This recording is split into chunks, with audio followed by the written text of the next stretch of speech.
SanDisk jumped 14% today. No earnings report, no company announcement. The move came from SK Hynix announcing capacity plans that sent the entire memory sector flying. We ran the FSR in the full post-spinoff history. The score is 32%. Here's what that means. SanDisk was spun off from Western Digital in 2025. It makes NAND flash memory, the storage chips inside SSDs, data centers, AI servers, and virtually every computing device on the planet. Today's move was sector-wide. Micron was up nearly 12%, Marvell up 11%, Western Digital up 8%. The whole memory complex moved on SK Hynix supply news. SanDisk led the charge. 6 months of daily data, the full post-spin-off trading history. FSR Score 32%, Rolling FSR 84%. Price started near 200 after the spin-off, climbed to around 650, consolidated for several weeks, then broke out hard, crossing the 6-month average of 800 and running all the way to 1895 today. That is roughly an 850% move in 6 months. 32% overall FSR is one of the lowest scores on the channel,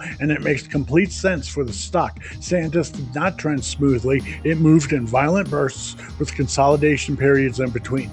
The rolling FSR at 84% tells you each individual window had pattern. The chaos was directional, not random. Low overall FSR with high rolling FSR is the data fingerprint of a news-driven momentum stock. That is exactly what SanDisk has been since it started trading. Earnings are August 24th. That's the next major data event. Between now and then, the stock will move on AI infrastructure headlines, memory pricing news, and sector sentiment. The FSR will tell us if the structure is holding or breaking before that report drops. We'll run the pre-earnings FSR before August 24th. Subscribe so you catch it. Full tool at predictability-api.com. Link is in the description. Breakdowns happen all the time. Thanks for stopping by. We'll catch you in the next one.